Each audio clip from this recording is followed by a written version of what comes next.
So Sonic Origins came out 2 months ago and I decided to get it. And I gotta say, this game is freaking awesome. I love those little generation themed islands on the main menu, and they really bring out the games and simplified the zones to see what you're up against. That's a really big thing for new players. Another thing that's big for newcomers is the widescreen on all the games, and that alone is why people buy this game. I always wanted the widescreen ports on PC. Although we have all the ROM hacks like Sonic Free Air or Community's Cut, it's not like everyone knows they exist. Sonic Free Air is still the definitive way to play Sonic 3 and Knuckles, but we're talking convenience here.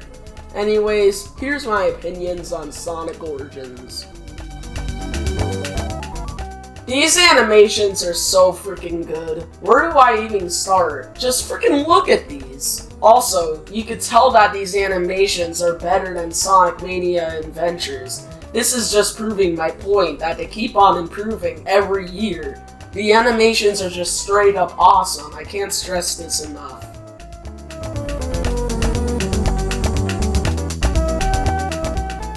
The ports on this game are very mixed, so I'm just gonna show you a tier list. Mission mode is a very fun feature in the game. It doesn't get repetitive at all, and it keeps on challenging you moving forward. The background you're seeing right now is me struggling to do the most simple mission. As you can see, I suck. But there are hard ones that I really enjoy.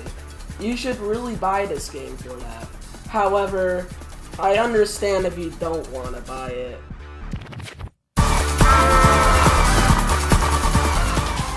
They freaking use the Nouveau.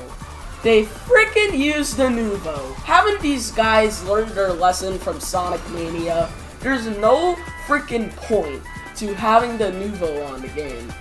Now, if you aren't familiar with the Nouveau, it's pretty much why the games are so expensive nowadays. Like, Sonic Mania was like $20, but that was a new game. He had an excuse. However, these are all just games that are widescreen, and this was like $45. I was lucky that I got to the sale on time. The Nouveau is pretty much an anti-tamper software that stops people from cracking and pirating games. Additionally, the Nouveau is also used for anti-cheating by identifying cheating individuals and reporting them to the developer. The problem is the fact that none of this crap even works, and it makes it cost so much more than it should, and IceCap doesn't even have its regular music. And even then, it wouldn't be reasonable to put the price up that high.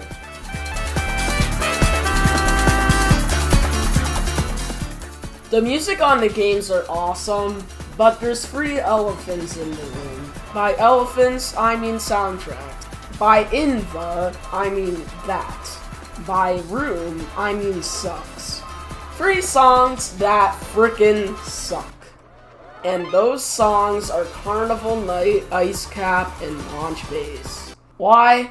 Well, all I gotta say is copyright. This is live footage of me at the beginning of IceCap. Wait a minute, what's this music? No! No! No!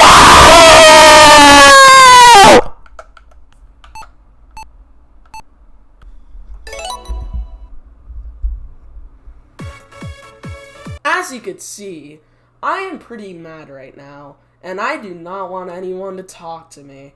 So I'm just gonna tell you guys right here, right now, to subscribe and like the video. Alright, back to me screaming. Could you really blame me for being mad right now? I mean, the music freaking sucks now because they just had the copyright issues with Michael Jackson. Now, hear me out, this is none of my business, this is Sega's problem. But I think they should resolve their issues. I don't know why Michael Jackson is doing this to us. I know there's probably a ton of mods out there who modded the regular Michael Jackson music back in, but I'm still really pissed off.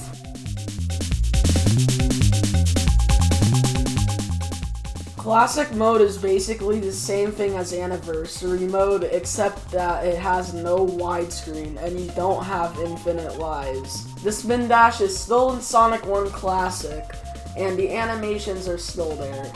All I want to say is, Classic mode is not classic at all.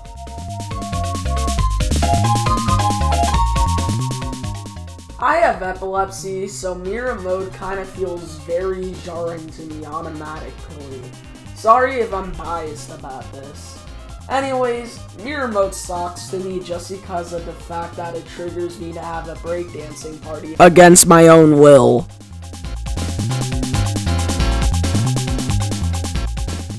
Well, that was my opinion on Sonic Origins. I love the game so much as a whole, even though Ice Cap gave me a freaking mental breakdown. It's been 31 years, guys. I'm so nostalgic right now that I'm going to force this TTS robot to tell you the Sonic origin story. When Sega and Nintendo battled for dominance in the early days of the 16-bit console era, Naoto Oshima and Hirokazu Yasuhara were tasked with creating a character that could take on Mario. Sonic the Hedgehog was born of a desire to create a cool, company-defining mascot for Sega, an icon that could sell millions of Nintendo fans on the Sega Genesis. Much about Sonic's history is well known, but at GDC 2018 today, Oshima and Yasuhara shared lesser-known anecdotes about the creation of Sega's famous Hedgehog. Oshima, who was responsible for Sonic's visual design, now works at Arsist Corporation, a developer that works closely with Nintendo. Yasuhara, who worked on Sonic the Hedgehog's maps and game design, is now at Unity Technologies Japan. The two explained how, in 1990, Sega wanted to create a next-generation character that could stand up to the NES and Mario. Sega had its own stable of characters: Alex Kidd, Flicky, but none of them were able to compete in the 8-bit console market. At the time, Sega did not value characters highly in terms of how marketable they could be, Yasuhara said via a translator. Instead, the company treated characters as if they should be used and disposed.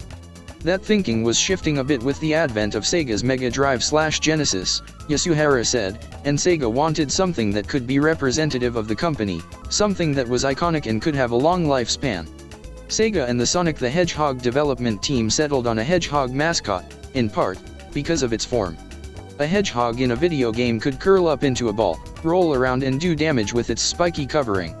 But Sega tested other ideas, including an armadillo, porcupine, dog, and an old guy with a mustache, who eventually became Eggman, while searching for a mascot. Aren't you guys proud of Sega right now?